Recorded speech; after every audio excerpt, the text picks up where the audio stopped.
Hi guys, இன்னைக்கு உங்களுக்காக ஒரு சூப்பரான ஒரு கொரியன் டிராமா சீரீஸை தான் கொண்டு வந்திருக்கேன். இதில் ஆஃபீஸ் ரொமான்ஸ்னா ரொம்பவே சூப்பராக இருக்கும். என்னன்னா, ஆஃபீஸில் ஒரு ரூடான ஒரு பாஸ் இருப்பாரு. அவர்கிட்ட பேச வேலை பார்க்க எல்லா ஸ்டாஃபும் பயப்படுவாங்க. ஆனா ஒரு பொண்ணு அவரோட லைஃபை பிக்கெஸ்ட் சேஞ்சா மாத்த போறா. ரூட் பாய் விசஸ் கியூட் அசிஸ்டன்ட். இதுல 36 எபிசோடு இருக்குது. ஃபர்ஸ்ட் எபிசோட இந்த வீடியோல பார்ப்போம். நீங்க சொன்னதுக்கு அடுத்து தான் அடுத்த எபிசோடே போடுவேன். மறக்காம ஒரு கமெண்ட் பண்ணுங்க. சோ படத்தோட ஸ்டார்டிங்கே நம்ம ஹீரோவை காட்டுறாங்க. கரெக்டா பாயிண்ட் அவுட் பண்ணி சென்டர்லயே அடிக்கிறாரு. அப்படியே இந்த சைட்ல பார்த்தா நம்ம ஹீரோயினை காட்டுறாங்க. இவளுக்கு பெரிய லாயர் ஆகணும்னு சொல்லி ஆசை. ஆனா ஒரு பாஸ் கிட்ட அசிஸ்டன்டா வேலை செஞ்சுட்டு இருப்பா. இங்க வேலையை பத்தி பேசுவாங்கன்னு பார்த்தா நம்ம ஹீரோயினை குடின்னு சொல்லி டார்ச்சர் பண்ணிட்டு இருக்காங்க. அவ்வளவு ஒரு கட்டத்துல நான் அதிகமா குடிக்க மாட்டேன் அப்படின்ற மாதிரி சொல்லுவா. அவரோட பாஸும் கிளைண்ட்டை இப்படிதான் ட்ரீட் பண்ணுவியா, அவர் தான் குடிக்க சொல்றாருல குடி அப்படின்ற மாதிரி அவன் பாஸ் சொல்லிட்டு இருப்பான். அவ பின்னாடி இருந்து ஒரு குரல் கேக்குது. அங்க ஒரு லேடி என்ன சொல்றாங்கன்னா, உன்னோட ஹைட், உன்னோட பர்சனாலிட்டி, ஆசை முகத்துக்கு நான் உன்னை 24 மணி நேரம் புக் பண்ணிக்கிறேன். அதுக்கு நம்ம ஹீரோவோ நீங்க அப்பாயின்மெண்ட் வாங்கல, இன்னைக்கு நோ சர்வீஸ் அப்படின்ற மாதிரி சொல்லுவான். அதுக்கு அந்த லேடியுமே 1 மணி நேரத்துக்கு நான் உனக்கு 1.5 லட்சம் தரேன் அப்படின்ற மாதிரி சொல்லுவாங்க. 1 மணி நேரத்துக்கு அவ்வளவு காசா அப்படின்ட்டு நம்ம ஹீரோயின் ஷாக் ஆக, அப்ப நம்ம ஹீரோவும் நான் ப்ரொஃபஷனல் சர்வீஸ் மட்டும் தான் பண்ணுவேன் அப்படின்ட்டு அந்த இடத்துக்கு கிளம்பிடுவான். ஆக்சுவலி நம்ம ஹீரோவும் லாயர் தான், அதை பத்தி தான் பேசிட்டு இருப்பாங்க. இப்ப இந்த கிளைண்ட்டும் ஓவரா குடிச்சதுனால பேசிட்டு இருக்கும் போது நம்ம ஹீரோயின் மேல கைய வச்சிடறான். உடனே அவளும் எழுந்து என்ன பண்ணிட்டு இருக்கீங்க அப்படின்ற மாதிரி கத்துறா. அதுக்கு அவரோட பாஸும் கிளைண்ட் கிட்ட இப்படியே நடந்துப்ப, அவர்கிட்ட மன்னிப்பு கேளு அப்படின்ற மாதிரி சொல்லுவாரு. அவளும் தண்ணியை அவங்க மூஞ்சில துப்பிட்டு ஓடிடுறா. என்ன இப்படி நடந்திருக்கான், நான் இந்த வேலையை ரிசைன் பண்ண போறேன் அப்படின்ற மாதிரி ஹீரோயின் சொல்ல, உண்மையாலே ரிசைன் பண்ண போறியா அப்படின்ட்டு அவ ஃப்ரெண்டு கேட்க, நான் ஜாபுக்காக படிச்சேன், அவனுக்கு நான் ட்ரிங்க்ஸ் ஊத்தி கொடுக்கறதுக்காக படிக்கல அப்படின்னு பேசிட்டு இருக்கும் போது நம்ம ஹீரோ கார் எடுத்துட்டு கிளம்புவான். அதுக்கு நம்ம ஹீரோயினும் இவன் பணக்காரன் தான் போல, எவ்வளவு காஸ்ட்லியான கார், அது மட்டும் இல்லாம இவன் டே அண்ட் நைட் வாழ்ச்சிட்டு இருப்பான் போல அப்படின்ற மாதிரி 2 பேரும் பேசிட்டு போகிறாங்க. அப்படியே சீனை கட் பண்ண இந்த சைடு நம்ம ஹீரோயின் ஒரு புது வீடை தான் பாத்திருக்கா. அத போட்டோ எடுத்து அவ ஃப்ரெண்டு கிட்ட, எனக்கு ஜூனியன்ல ஆஃபர் கிடைச்சிருக்கு, தெரியும்ல அது என்னோட ட்ரீம் கம்பெனி, அது மட்டும் இல்லாம நான் ஒரு வீடை ரெண்டுக்கு எடுத்திருக்கேன், எனக்கு ஒரு சோல்மேட் கிடைச்சா நல்லா இருக்கும் அப்படின்ற மாதிரி சொல்லிட்டு இருக்க.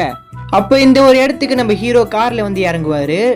அதுக்கு இவளும் இவ்வளவு பெரிய பணக்காரன் இந்த ஒரு வாடகை வீட்லயா தங்குறான் அப்படின்ற மாதிரி நினைப்பா. அதுக்கப்புறம் அவளோட ஷூ கேஸ படிக்கட்டுல ஏத்த முடியாம ஏத்திட்டு இருக்கா. அதனாலே அவ அந்த இடத்துல உட்கார. அப்ப நம்ம ஹீரோவும் அந்த இடத்துக்கு வருவான். நீனும் இந்த ஒரு இடத்துல தான் தங்குறியா அப்படின்ற மாதிரி நம்ம ஹீரோயின் கேட்க, நீ வழி விட்டா நான் மேல போயிருவேன் அப்படின்ற மாதிரி ரூடா பேசுவான். இவளும் வழியை விட பணக்காரனா இருந்தா என்னவா அப்படின்ற மாதிரி கோவப்படுவா. அப்ப நம்ம ஹீரோவோ மேல இருக்க ரூமா ஓபன் பண்ண பாப்பான். இவனை குடுகுன்னு ஓடி வந்து, இது என்னோட ரூம், நான் ரெண்டுக்கு எடுத்திருக்கேன் அப்படின்ற மாதிரி சொல்ல, அது மட்டும் இல்லாம சாவி எடுத்து அந்த ஒரு ரூமை ஓபன் பண்ணி காட்டுவா. பதிலுக்கு நம்ம ஹீரோவும் சாவி எடுத்து ஓபன் பண்ணி காட்டுவான். அப்ப நம்ம ஹீரோவும் நம்ம 2 பேருக்கு ஒரே ரூம் கொடுத்துட்டாங்க போல, நீ ஏஜென்ட் கிட்ட பணத்தை வாங்கிக்கோன்ற மாதிரி சொல்ல, நான் ஏன் பணம் வாங்கணும் அப்படின்ட்டு அவனை உள்ள விட மாட்டேங்கிறா. அதுக்கப்புறம் ரிஜிஸ்ட்ரேஷன் பண்ணதை எடுத்து காட்டுறாங்க. பார்த்தா 2 பேருக்குமே ஒரே டேட் தான் போட்டிருக்கு. அப்ப இவனும் கம்மு நின்று இருக்கப்ப, அங்க பாருங்க அப்படின்ற மாதிரி சொல்லி உள்ள போக பாப்பா.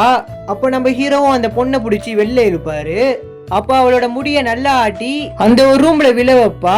என்னோட முடிதான் ஃபர்ஸ்ட் போயிருக்கு, இந்த வீடு எனக்கு தான் சொந்தம் அப்படின்ற மாதிரி சொல்ல, அப்ப நம்ம ஹீரோவும் அவளை பாத்தீங்கன்னா விட்டுடுறான். அப்ப அவளும் இது என்னோட வீடுன்னு சொல்லி லாக் பண்ணிடுறா.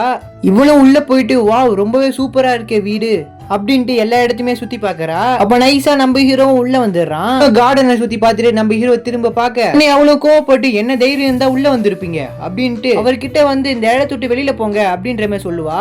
நான் 2 மாசத்துக்கு இங்கதான் தங்க போறேன், அது வரைக்கும் நீ வேற வீட பாத்துக்கோ அப்படின்ற மாதிரி நம்ம ஹீரோ சொல்ல, நானும் இங்கதான் தங்க போறேன், என்ன நீங்க ஜெயிக்க முடியாது, நான் ஒரு லாயர், இப்பயே நான் லேண்ட்லார்டுக்கு போன் பண்றேன் அப்படின்ற மாதிரி சொல்ல, இதுக்கு முன்னாடி நம்ம ஹீரோ போன் அடிச்சுட்டு நான் இந்த வீடை வாங்க போகிறேன் அப்படின்ற மாதிரி சொல்ல, லேண்ட்லார்டும் அந்த இடத்துக்கு வருவாரு. உங்களோட கான்ட்ராக்டை கேன்சல் பண்ணுங்க அப்படின்ற மாதிரி லேண்ட்லார்டு கேட்பாரு.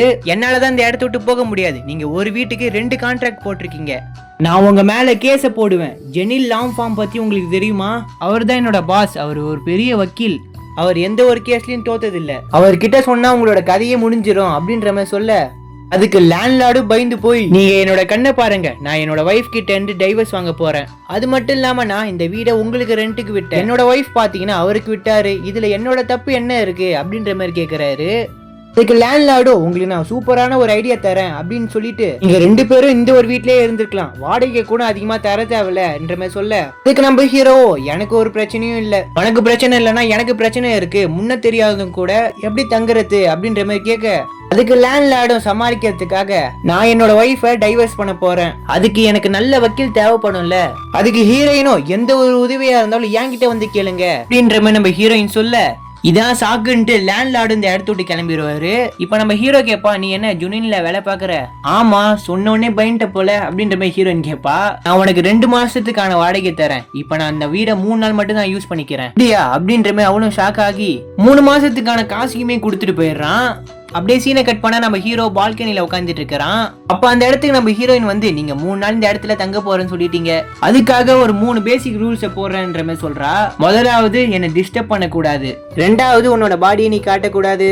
3வது, ரொம்பவே முக்கியமானது, யாரையும் வீட்டுக்கு கூட்டு வரக்கூடாது, கூட்டு வந்தா நான் ரிப்போர்ட் பண்ணிடுவேன் அப்படின்ற மாதிரி சொல்லுவா. மட்டும் இல்லாம போகும்போது ஒன்னு சொல்லுவா, அவனுக்கு ஒரு அட்வைஸ் கொடுக்கவா, நீ ரொம்பவே அழகா ஹேண்ட்ஸமா இருக்கிற, நீ உன் லுக்க வச்சு நீ நிறைய பணம் சம்பாதிக்கலாம், ஆனா உன்னோட வேலை இருக்குது, நீ சட்டத்துக்கு பாரமா நடந்திருக்க, உன் மேல யாராச்சும் கேஸ் போட்டாங்கன்னா நீ காலி அப்படின்ற மாதிரி பேசிட்டு இருக்க. இவ என்னதான் சொல்ற அப்படின்ட்டு நம்ம ஹீரோ புரியாம பாத்துட்டு இருக்கிறான். அதுக்கப்புறம் அவளோட ரூமை நீட்டா கிளீன் பண்ணிட்டு நம்ம ஹீரோ ரூம் எப்படி இருக்குன்னு சொல்லி எட்டி பாப்பா. பார்த்தா பேய ஓட்டுற மாதிரி அந்த ரூம்ல எல்லாமே இருக்கும். நம்ம ஹீரோவும் சடனா திரும்பி பார்க்க நைஸா ஒளிஞ்சுக்கிட்டு அவளோட ரூம்குள்ள போய், இதெல்லாம் பார்க்க எனக்கு ரொம்பவே பயமா இருக்குது, பேய ஓட்டுறதுக்காக என்கிட்ட ஹெல்ப் கேட்பானா, இது ரொம்பவே பயமா இருக்குதுன்ட்டு காசை கொடுத்து இப்போ இல்லன்ட்டு அவன் டோர் கிட்ட வந்து நிப்பா. பார்த்தா நம்ம ஹீரோ ஒரு கிளைண்ட் கூட பேசிட்டு இருப்பான். ஹீரோ பத்தி இவளுக்கு ஒண்ணுமே தெரியாது, எல்லாமே தப்பா புரிஞ்சுக்கிறா. இவ என்ன எல்லாத்தையுமே பெர்ஃபெக்ட்டா இருக்கான் அப்படின்ற மாதிரி சொல்லிட்டு இருக்க. அப்பன்னு பார்த்து நம்ம ஹீரோ கதவை திறந்துடுறாரு. என்ன பண்ணிட்டு இருக்க அப்படின்ற மாதிரி நம்ம ஹீரோ கேட்க, நீங்க பேசுறது எல்லாத்தையுமே நான் கேட்டேன், உன்னோட வேலையை நீ மாத்திக்கோ, நல்லா படிச்சு பாஸ் ஆகி இந்த ஒரு சைடுக்கு வந்துரு, வேணாம் விட்டுரு அப்படின்ற மாதிரி சொல்ல, நான் சொல்ல வந்ததே மறந்துட்டேன், இன்ஃபேக்ட் நீ இங்க தங்க வேணாம், நான் உன்னோட காசை திரும்பி தந்துடுறேன். அதுக்கு நம்ம ஹீரோவும், நீ பணத்தை வாங்கி சைனும் போட்டாச்சு, கான்ட்ராக்டை மீறினா ஃபைனை கட்டணும், லாயரா இருந்து இது கூட தெரியாதான்ற மாதிரி ஹீரோ கேட்க, மட்டும் இல்லாம டாய்லெட்ல 1 மணி நேரம் மேல இருக்க கூடாதுன்னு சொல்லி ஒரு ரூல்ஸை போடுவா. நம்ம ஹீரோவும் பாத்ரூம் போயிட்டு வந்த உடனே சானிடைசர் எடுத்துட்டு அங்க இருக்கிற பாத்ரூம்ல பாத்தீங்கன்னா அடிச்சிட்டு இருப்பா. அப்ப நம்ம ஹீரோவும் கோவப்பட்டு, இது மட்டும் பத்தாது, உன் கையால பாத்ரூமை நல்லா கிளீன் பண்ணுன்ற மாதிரி சொல்லிட்டு போவான். அப்படியே இந்த சைட்ல பார்த்தா நம்ம ஹீரோவோட ஃப்ரெண்டை காட்டுவாங்க. இவனோட பேரு ஓ ஜோன். என்ன வீடெல்லாம் புடிச்சு போயிருக்கா, நான் தான் பார்த்து பண்ணது, அதெல்லாம் இருக்கட்டும், இதெல்லாம் என்னடா அப்படின்ட்டு மேல மாட்டி வச்சுக்கிறது எல்லாத்தையுமே கேட்பாரு.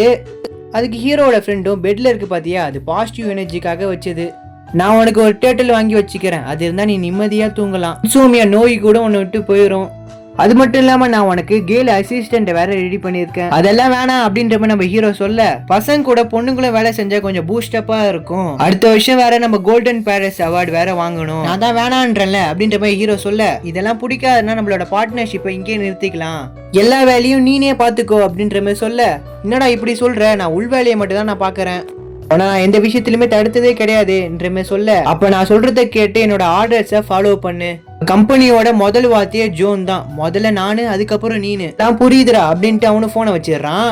இங்க நம்ம ஹீரோவை கண்ணை மூடிட்டு படுக்க, அப்ப அங்க இருக்க பொருள் எல்லாத்தையுமே உருட்ட ஆரம்பிச்சிடுறா. அது மட்டும் இல்லாம பாட்டு பாடிட்டு எல்லாத்தையுமே கிளீன் பண்ணிட்டு கிடக்க, அதனால நிம்மதியா நம்ம ஹீரோவும் அன்னைக்கு நைட்டை தூங்கிடுறாரு. அதுக்கப்புறம் காலைல எழுந்து, நான் என்ன நிம்மதியா தூங்கிட்டேனே அப்படின்ட்டு ஷாக் ஆகுறாரு. இப்ப வெளியில வந்து பார்த்தா எல்லா இடத்துலயுமே ஸ்டிக்கரை ஒட்டி பிரிச்சு வச்சுக்கிறா. ஹால்ல மட்டும் பார்த்தா பாத்ரூம்லயும் எல்லா இடத்தையுமே பிரிச்சு வச்சுக்கிறா.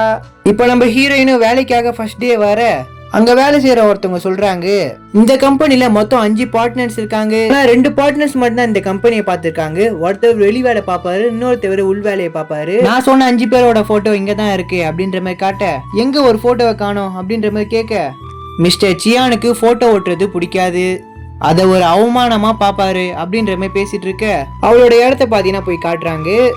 நீ ரொம்பவே லக்கியமா, மிஸ்டர் சியான் உங்களோட ரெசியூமை பார்த்துட்டு இந்த ஒரு டீம்ல உங்களை சேர்த்துக்கிட்டாரு, அதுக்கு அவ ரொம்பவே சந்தோஷப்படுறா.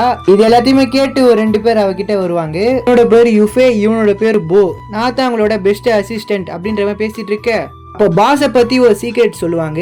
அவர் பாத்தீங்கன்னா ஒரு டெவில், இதோட 13 அசிஸ்டன்ட் பாத்தீங்கன்னா தூக்கி இருக்காரு அப்படின்ட்டு வந்த முதல் நாளே பயம் பொத்திட்டு இருக்க, ஏன்டா வந்த முதல் நாளே பயம் கொடுத்துறீங்க அப்படின்ட்டு டேன்னு ஒரு பொண்ணு வருவா. நீ வரன்ட்டு கேள்விப்பட்டமா அப்படின்ட்டு அவங்களுக்கு ஒரு பூச்செடியை கொடுப்பாங்க.